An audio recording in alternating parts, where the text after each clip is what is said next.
नमस्ते everyone, Monika astrology में आपका बहुत बहुत स्वागत है। आज हम चर्चा करने जा रहे हैं तुला लग्न की। तुला लग्न वालों के लिए दिसंबर का महीना किस प्रकार की परिस्थितियां लेकर आ रहा है और कैसे हमें पूरे ही महीने को प्लान करना है, ये हम जानने की कोशिश करते हैं। सबसे पहले बात करते हैं ग्रह गोचर की। बुध जो है वो 3 दिसंबर से 27 दिसंबर तक धनु राशि में रहेंगे। सूर्य 16 दिसंबर तक धनु राशि में प्रवेश कर जाएंगे। शुक्र जो है 5 दिसंबर से 29 दिसंबर तक धनु राशि के अंदर रहेंगे और गुरु मार्गी हैं मीन राशि के अंदर, और शनि मकर राशि में मार्गी है, और मंगल वक्री हैं वृषभ राशि के अंदर। बाकी जो भी ग्रह गोचर है इस प्रकार से है। सबसे पहले शुरुआत करते हैं आपके लग्न से।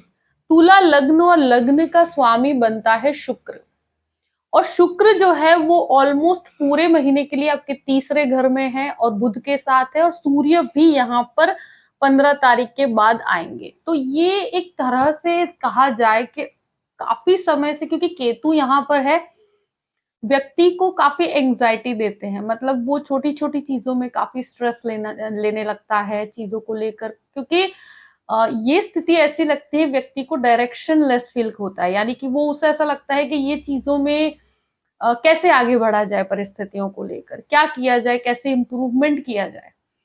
तो मैं यही कहूंगी कि जैसे ही शुक्र का प्लेसमेंट थर्ड हाउस में यानी 5 तारीख से यहाँ पर जब गोचर करेंगे और बुध के साथ युति करते हैं, तो अगर आप कोई भी नए कार्य की शुरुआत कर रहे हैं तो आपके लिए बहुत अच्छा समय है। और स्पेशली 5 तारीख के बाद का समय जो भी बनता है, तो आपके अंदर पॉजिटिविटी बढ़ेगी। दूसरी चीज मैं कहूं कि जैसे ही 15 तारीख के बाद सूर्य बुध और शुक्र तीनों की युति यहाँ पर बनेगी, और एक बहुत ही अच्छी चीज ये है कि यहाँ कोई भी नया कार्य करने के लिए या ऑलरेडी जहां पर है वहां पर भी अगर आप स्थित होकर कार्य करते हैं कंटिन्यूअस बेसिस पर अच्छे तरीके से, तो इसका आपको लाभ बहुत अच्छा प्राप्त होगा। यहाँ थोड़ा हार्ड वर्क जरूर आपको करना पड़ेगा, और केतु की वजह से आपको थोड़ा उतावलापन रहेगा चीजों को लेकर, क्योंकि ये त्वरित रिजल्ट नहीं देता है। आपको थोड़ा सा लगेगा कि जिस स्पीड के अंदर आप आगे बढ़ना चाहते हैं वो नहीं हो पा रहा है। मगर कोई भी बदलाव है या कोई भी परिस्थिति है, तो उसमें अगर आपको आगे बढ़ना या इनिशिएटिव लेना है तो उसमें थोड़ा सा प्रोसेस तो आपको क्लियर करना ही पड़ेगा। अगर फॉर एग्जाम्पल आप कोई भी प्रकार का इंटरव्यू भी दे रहे हैं, तो वहां पर आपके लिए 5 तारीख के बाद की परिस्थितियां बहुत पॉजिटिव है। सिलेक्शन के चांसेस बहुत ज्यादा बढ़ते हैं, और ऑलरेडी कोई जॉब में स्थित है तो वहां पर भी आपके लिए काफी डेवलपमेंट होगा। अब बात करते हैं आपके सेकंड हाउस की। द्वितीय भाव का स्वामी मंगल है, वक्री है और अष्टम भाव में है। सूर्य यहाँ ऑलरेडी स्थित है जो आपका लाभेश है। तो यहाँ देखिए, एक चीज मैं जरूर कहूंगी कि 15 तारीख तक घर परिवार के अंदर कोई भी प्रकार के क्लैश में मत पड़िएगा, क्योंकि मुझे ऐसा लगता है कि फैमिली के अंदर या फैमिली के अंदर कोई भी प्रकार की प्रॉपर्टी से कनेक्टेड हेरिडिटी की कोई प्रॉपर्टी है आपके पास, तो उससे कनेक्टेड कुछ इश्यूज आपके सामने आ सकते हैं। शांति से उसको सॉल्व कीजिएगा तो उसमें काफी आपको डेवलपमेंट और काफी अच्छा फायदा होता हुआ भी मुझे नजर आता है। पर उसको आपको सॉल्व करना पड़ेगा। इवन कोई मैटर है वहां पर भी आप 15 तारीख तक अपनी वाणी के ऊपर अग्रेशन को हावी मत होने दीजिएगा, तो आपको काफी उसके अच्छे लाभ मिलेंगे। वैसे लाभेश का सेकंड हाउस में जाना एक तरह से आपको फाइनेंशियली इनकम और एक्सपेंस का एक बैलेंस बना के रखेगा, क्योंकि ये एक ऐसा समय है कि जहां पर खर्चे और इनकम का बैलेंस है, मगर सेविंग्स में उतनी बढ़ोतरी अभी नहीं है। तो थोड़ा सा आपको उसके लिए शांति बना के रखनी पड़ेगी, क्योंकि यहाँ वक्री मंगल है तो जल्दी सेविंग्स होने नहीं देता है। व्यक्ति के खर्चे और इनकम के बीच का बैलेंस बना रहता है, कोई प्रॉब्लम नहीं आती, मगर उतना सेविंग्स नहीं होता है। मगर अगर पेशेंस रखेंगे तो इसका रिजल्ट आपको पॉजिटिवली डेफिनेटली मिलेगा। मगर कोई भी डिस्प्यूट होता है तो 15 दिन तक आप शुरू के बहुत शांति बना के रखिए, तो आपको उसके पॉजिटिव रिजल्ट्स डेफिनेटली मिलेंगे। थर्ड हाउस की बात करते हैं। तृतीय भाव में शुक्र, बुध और सूर्य 15 तारीख के बाद आएंगे। तो ये स्थिति ऐसी है कि जहां पर आपके लिए कोई भी नया कार्य शुरू करना है, और स्पेशली जो लोग फाइनेंस के अंदर हैं और टीचिंग सेक्टर के अंदर भी हैं या बैंकिंग सेक्टर में जाना चाहते हैं, तो उन लोगों के लिए इनिशिएटिव लेना चाहते हैं या कुछ अपने इवन कम्युनिकेशन से रिलेटेड कोई कोर्स करना चाहते हैं, जो एचआर डिपार्टमेंट में है, उन सभी के लिए काफी ग्रोथ का समय है। कोई भी चेंज, कोई भी बदलाव को एक्सेप्ट किया जा सकता है। अगर आप कोई भी चेंज करना चाहते हैं जॉब के अंदर, तो कोई घबराने की स्थिति नहीं है। यहाँ पर आपके लिए डेवलपमेंट ही होगा और एक सही डायरेक्शन प्राप्त होगा आपको। पर एक चीज मैं जरूर कहूंगी कि थोड़ा कंफर्ट जोन से बाहर निकलने पर आपको घबराहट महसूस हो सकती है, तो इस चीज को आपको डेफिनेटली एक्सेप्ट करना ही पड़ेगा। मगर जहां पर ऑलरेडी स्थित है वहां पर भी आपके लिए काफी डेवलपमेंट है, पहले से आप में पॉजिटिविटी बढ़ेगी। अगर कोई जॉइंट बिजनेस भाई बहनों के साथ करना चाहते हैं, कोई आपके चाइल्डहुड फ्रेंड्स है उनके साथ आप मिलकर कोई जॉइंट बिजनेस करना चाहते हैं, तो वहां पर थोड़ा संभल के रहने की स्थिति है। क्योंकि मुझे ऐसा लगता है कि जो आपका थर्ड लॉर्ड जो आपके 6th हाउस में है, तो वहां कोई भी इनिशिएटिव लेने से पहले थोड़ा सा कैलकुलेटिव होकर सोच समझ के आगे बढ़िएगा। बहुत ज्यादा मतलब यहाँ पर शेयरिंग करके चीजों में मुझे ऐसा लगता है कि अभी पार्टनरशिप को अवॉइड किया जाए तो ज्यादा अच्छा है। 4th हाउस की बात करते हैं। 4th हाउस में शनि है और शनि अभी स्वगृही पोजीशन में और अब एंडिंग मोड पे है यहाँ पर खुद के। तो अगर कोई भी प्रॉपर्टी का प्रॉब्लम चल रहा है, प्रॉपर्टी लेना चाहते हैं, बेचना चाहते हैं, कोई पुरानी प्रॉपर्टी का केस काफी समय से चल रहा है, तो वहां पर अब आपको कुछ रिजल्ट दिखेंगे और अब सॉल्व होने की संभावनाएं बहुत ज्यादा है। मुझे लगता है वहां से आपको काफी अनएक्सपेक्टेडली अच्छे लाभ होते हुए मुझे नजर आते हैं। और चौथे घर में एक चीज जरूर कहूंगी कि माता के साथ कोई भी डिस्प्यूटेड स्थिति है, कोई लड़ाई झगड़े की स्थिति होती है, तो बहुत शांति बना के रखिए। मुझे लगता है कि पहले से चीजें बेहतर होगी। और अगर उनकी हेल्थ में भी कोई प्रॉब्लम्स हो रही थी तो उसमें भी काफी रिलीफ है। तो कोई घबराने की स्थिति नहीं है। कोई नया व्हीकल लेना चाहते हैं, ले सकते हैं। प्लस देखिए, प्रॉपर्टी खरीदने बेचने वालों के लिए बहुत अच्छा समय है। इवन कोई पुरानी प्रॉपर्टीज को रिनोवेशन करवाने के पीछे भी कुछ खर्चा करना चाहते हैं, तो भी ये समय बहुत अच्छा है। ये कहते हैं ना कि जो इन लॉज की प्रॉपर्टी होती है या आपको हेरिडिटी में जो प्रॉपर्टी मिलती है, तो वहां पर आपके अगर कोई केस चल रहा है तो वहां पर भी आपको काफी अच्छे डेवलपमेंट महसूस होंगे, आपको कुछ फायदा होता हो मुझे नजर आता है। पंचम भाव की बात करते हैं। पंचमे शनि होकर चतुर्थ भाव में है।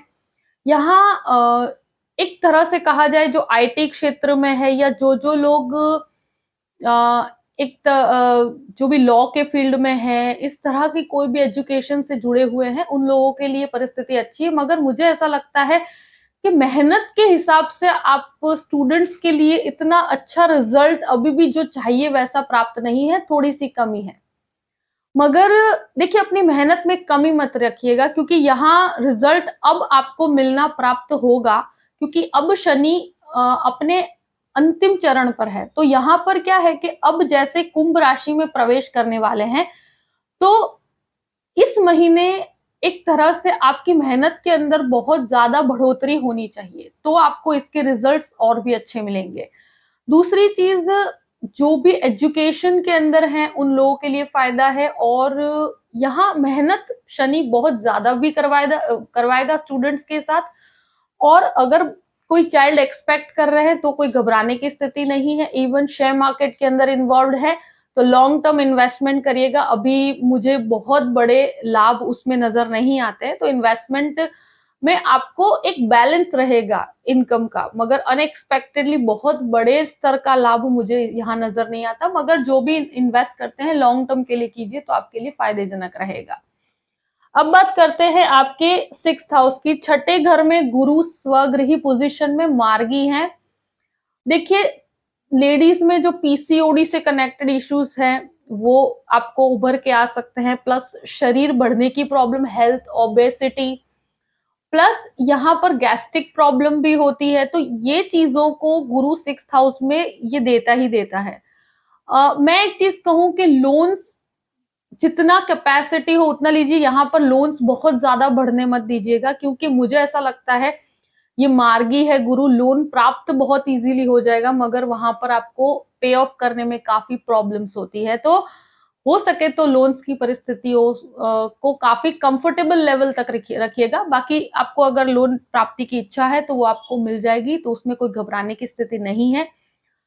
यहाँ स्टमक इश्यूज, और मैंने कहा कि जो कहते हैं ना कि ओबेसिटी, वजन बढ़ जाना, और स्पेशली यहाँ गुरु जिस प्रकार से बैठा हुआ है, तो जहाँ कहते हैं ना कि व्यक्ति का पीसीओडी से कनेक्टेड मैंने जो प्रॉब्लम बताई, जो होता है कि जहां पर आपके हार्मोन्स में बैलेंस बिगड़ जाता है, तो ऐसी स्थितियां क्रिएट होती है। तो अगर ऐसी कोई समस्या है तो उसको लाइटली नहीं लेना चाहिए।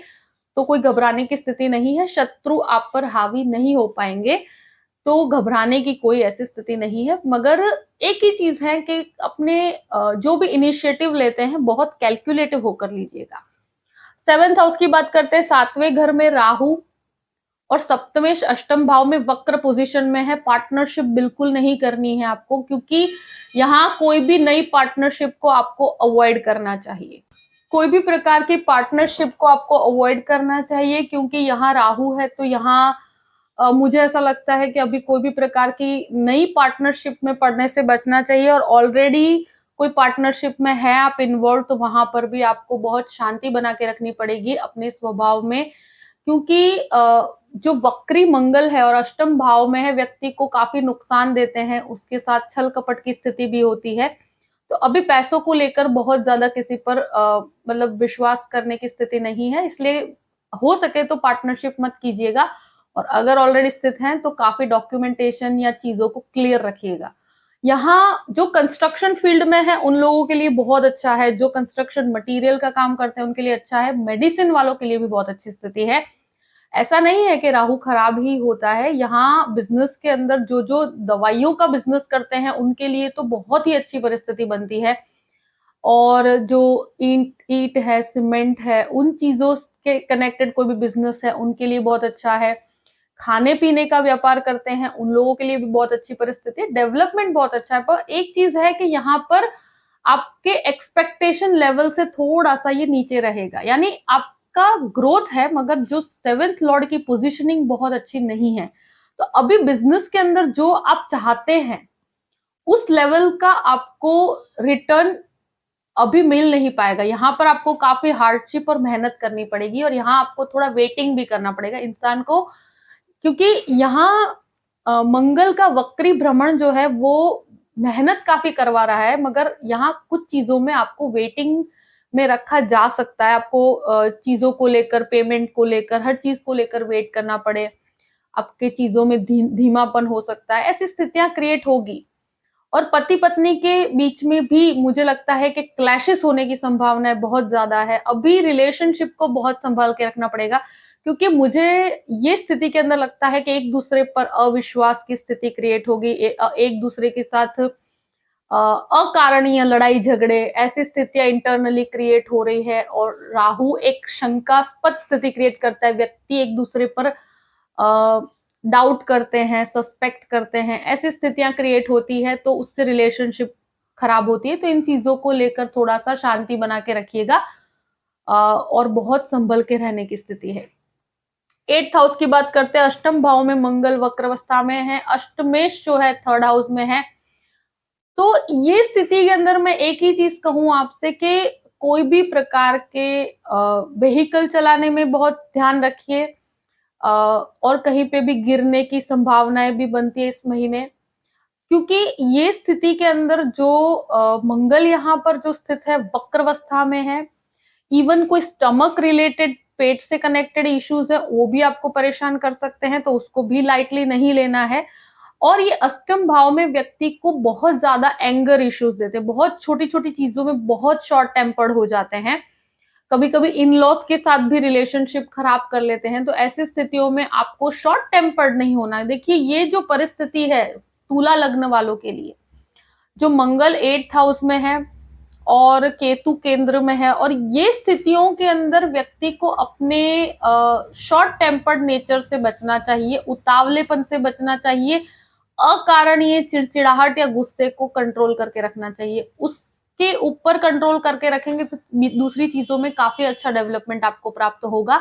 यहीं से प्रॉब्लम शुरू होगी। बाकी कोई घबराने की स्थिति नहीं है, चीजों में डीले है, मगर परिस्थितियां धीरे धीरे संभलेंगी और आपको डेवलपमेंट भी दिखेगा।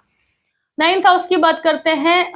9th हाउस का स्वामी है बुध, और यहां पर क्या है कि बुध की स्थिति 3rd हाउस में है और बुध आपका 12th लॉर्ड भी है।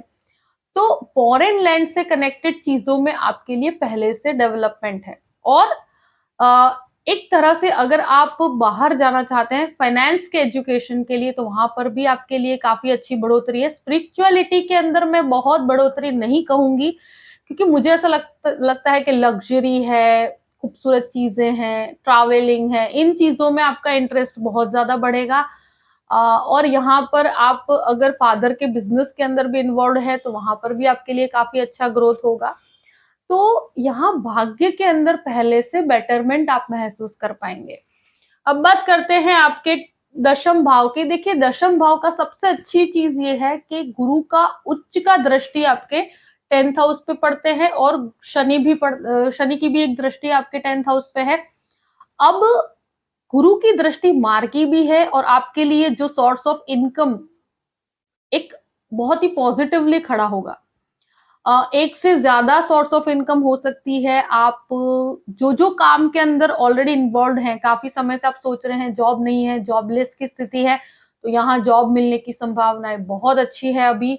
और अब मैं कह सकती हूँ कि यहाँ आपके लिए पॉजिटिविटी डेफिनेटली बनती है। और यहाँ ऑलरेडी जिस जॉब के अंदर है तो वहां पर भी डेवलपमेंट है। बिजनेस अगर आपने कोई शुरू किया हुआ है तो वहां भी आपकी इनकम के सोर्सेस बढ़ेंगे, आपके काम में बढ़ोतरी होगी, ग्रेजुअली होगी, बहुत ज्यादा नहीं कहूंगी मैं, मगर ग्रोथ डेफिनेटली बनता है। यहाँ पर कोई भी लॉस की स्थिति नहीं होगी। यहाँ पहले से जो समय आपका था वहां उससे अभी यहाँ बहुत ज्यादा डेवलपमेंट है, क्योंकि अभी गुरु मार्गी अवस्था में है। तो आपके लिए अच्छे कॉन्टैक्ट्स भी बनेंगे, लोगों का साथ भी मिलेगा, और जैसे कैसे आपको आगे बढ़ना है उसका रास्ता भी आपको काफी क्लियर होता चला जाएगा। 11वें स्थान की बात करते हैं। 11वें स्थान का अधिपति खुद 2nd हाउस में और फिर 3rd हाउस में, लाभ का स्वामी धन के भाव में है, तो धन का लाभ आपको डेफिनेटली होगा। यहाँ गुरु की दृष्टि भी 2nd हाउस में है, तो कहीं ना कहीं सेविंग्स के अंदर उतनी बढ़ोतरी नहीं है, मगर फिर भी एक धन में वृद्धि होगी। और आपके लिए लाभ, जो भी काम कर रहे हैं, जिसमें भी इन्वॉल्व है, उसमें आपको लाभ की प्राप्ति है। और यहाँ जो भी कहते हैं ना कि आप काफी समय से कोशिश कर रहे हैं, पर जिस प्रकार का आप चाहते हैं उस प्रकार का सेटअप नहीं हो पा रहा है, या जो आप एक्सपेक्टेशंस लगा रहे हैं, तो यहाँ पर आप एक्सपेक्ट कर सकते हैं कि धन की वृद्धि भी है। 15 तारीख तक की स्थितियां फाइनेंशियली बहुत अच्छी है, जहां सूर्य मंगल का दृष्टि संबंध भी बन रहा है। और प्लस बाद में 3rd हाउस का जो इनिशिएटिव, नयापन लाना, चीजों में कुछ नया डेवलपमेंट रखना, आपके अंदर वो पॉजिटिविटी क्रिएट होना, ये चीजें रहेगी। आप कोई भी नया काम शुरू कर रहे हैं या ऑलरेडी उसमें स्थित हैं, तो वहां आपको डेवलपमेंट भी दिखेगा और आपका सर्कल भी बढ़ेगा। तो इसके अंदर एक बहुत ही अच्छी स्थिति है। 12th हाउस की बात करते हैं। 12वें घर का अधिपति 3rd हाउस में है। फॉरेन लैंड से कनेक्टेड जो लोग वीजा के लिए अप्लाई किए हुए हैं, उन लोगों के लिए पॉजिटिव समय है। गुरु की मार्गी दृष्टि जो आपके 12th हाउस में है, तो यहाँ आपकी वीजा के क्लियरेंस के चांसेस बहुत ज्यादा बढ़ते हैं। मंगल वक्री अष्टम में है, तो थोड़ा आपको इंतजार करना पड़ सकता है। अपने डॉक्यूमेंट्स में बिल्कुल गड़बड़ी मत कीजिएगा। यहाँ एक चीज मैं जरूर कहूंगी कि 12वें घर का जो बुध है आपके 3rd हाउस के अंदर है, तो टेक्निकल चीज वालों, जो टेक्निकल इन्वॉल्वमेंट में है, यानी कि जो आईटी के अंदर है, उन लोगों के लिए भी काफी डेवलपमेंट है अगर वो स्टार्टअप के अंदर है। दूसरी चीज, जो कहते हैं ना कि लीगल मैटर के अंदर फंसे हुए हैं, तो उनके लिए काफी रिलीफ का समय है। तो कोई ऐसा घबराने की स्थिति नहीं है। अपने खर्चों के ऊपर थोड़ा नियंत्रण करके रखिएगा, क्योंकि मुझे ऐसा लगता है कि इनकम यहाँ पर अभी बहुत ज्यादा उच्च स्तर का नहीं है। उसमें एक ग्रेजुअल इनकम आपकी बढ़ेगी जरूर, आपके सोर्सेस बढ़ेंगे, मगर एक्सपेंसेस को आपको थोड़ा कंट्रोल करके रखना पड़ेगा, क्योंकि यहाँ पर कुछ खर्चे ऐसे आपके उभर के आ सकते हैं कि वहां पर आपको लाइक इन्वेस्टमेंट के पॉइंट ऑफ व्यू से हो या आपके खुद के एक्सपेंसेस से कनेक्टेड हो, मगर वहां आपको थोड़ा सा प्लान करके चलना पड़ेगा, तो कोई घबराने की स्थिति नहीं है। देखिए, तुला लग्न वालों के लिए जो भी परिस्थिति है मैंने आपके सामने रख दी है। आई होप कि ये वीडियो आपको पसंद आया होगा। पसंद आए तो लाइक भी कीजिएगा और सब्सक्राइब भी कीजिएगा। अगर आप मुझसे कंसल्टेशन लेना चाहते हैं तो डिस्क्रिप्शन बॉक्स में मैंने अपना ईमेल आईडी दिया हुआ है, astrologymonica@gmail.com। आप उस पर मेल कर सकते हैं। मैं आपको पूरी ही जानकारी प्रदान करूंगी कि कैसे मुझसे कांटेक्ट किया जाए और कैसे मुझसे कंसल्टेशन लिया जाए। अपनी परिस्थितियों को ध्यान में रखते हुए अपने पूरे ही महीने को प्लान कीजिए और हमेशा खुश रहिए। Thank you so much. जय श्री कृष्ण।